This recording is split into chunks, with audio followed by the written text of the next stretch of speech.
রাষ্ট্রপতি শাহাবুদ্দিন চুপ্পুর বিদায় ঘণ্টা বাজছে। নতুন বাংলাদেশে আসতে চলেছে নতুন রাষ্ট্রপতি, যার হাত ধরেই পরিবর্তন হবে বাংলাদেশ।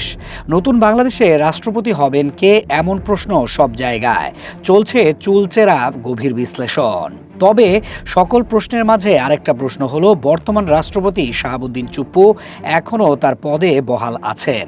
এমন অবস্থায় নতুন রাষ্ট্রপতি কিভাবে আসবে? বর্তমান রাষ্ট্রপতি শাহাবুদ্দিন চুপ্পু দায়িত্ব নিয়েছিলেন শেখ হাসিনা সরকারের আমলে।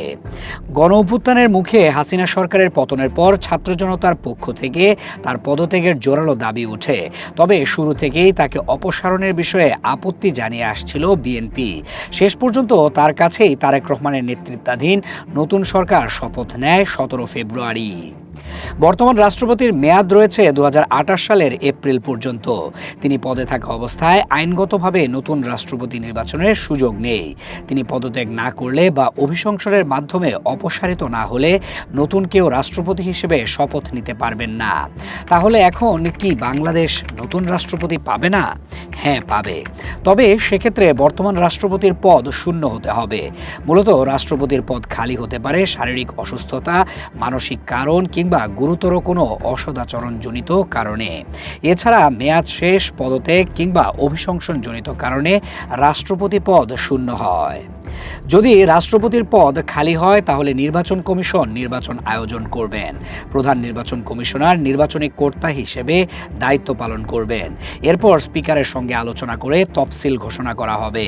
সংবিধানের 123 নং অনুচ্ছেদ অনুযায়ী মেয়াদ শেষের কারণে পদ শূন্য হলে মেয়াদ শেষ হওয়ার 90 থেকে 60 দিনের মধ্যে নির্বাচন অনুষ্ঠিত হবে।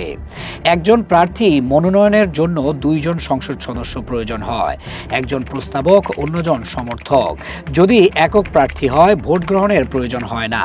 তফসিল ঘোষণা হলে সংসদ অধিবেশন চলাকালে ভোট গ্রহণ অনুষ্ঠিত হয়। সংবিধানের 50 নং অনুচ্ছেদ অনুযায়ী রাষ্ট্রপতি সংসদ সদস্যদের ভোটে নির্বাচিত হন। এরপর ভোটের মাধ্যমে আগামী রাষ্ট্রপতি নির্বাচিত হবেন। বাংলাদেশের সর্বোচ্চ সাংবিধানিক পদ রাষ্ট্রপতি। সংবিধান অনুযায়ী একজন রাষ্ট্রপতির মেয়াদ 5 বছর। সর্বোচ্চ 2 বার দায়িত্ব পালন করতে পারেন তিনি। তবে এখন প্রশ্ন দাঁড়ায়, নতুন সরকার দায়িত্ব নেওয়ার পর রাষ্ট্রপতি পদে পরিবর্তন আসবে কিনা। আসলেও সেটা কে? যদি রাষ্ট্রপতি পদ খালি হয় কিংবা পরিবর্তন করতে চায় বর্তমান সরকার, তাহলে বিএনপি থেকে আগামী রাষ্ট্রপতি হওয়ার দৌড়ে মির্জা ফখরুল ইসলাম আলমগীর, খন্দকার মোশাররফ হোসেন, নজরুল ইসলাম খানের নাম জোরালোভাবে আলোচনায় থাকছে। এদের মধ্যেই থাকতে পারে নতুন একজন রাষ্ট্রপতি।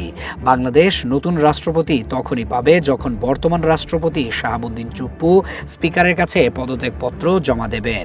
এরপর একটি নির্বাচন অনুষ্ঠিত হবে এবং বর্তমান সংসদ সদস্যদের ভোটের মাধ্যমে আগামী রাষ্ট্রপতি আসবেন। এখন শুধু সময়ের অপেক্ষা।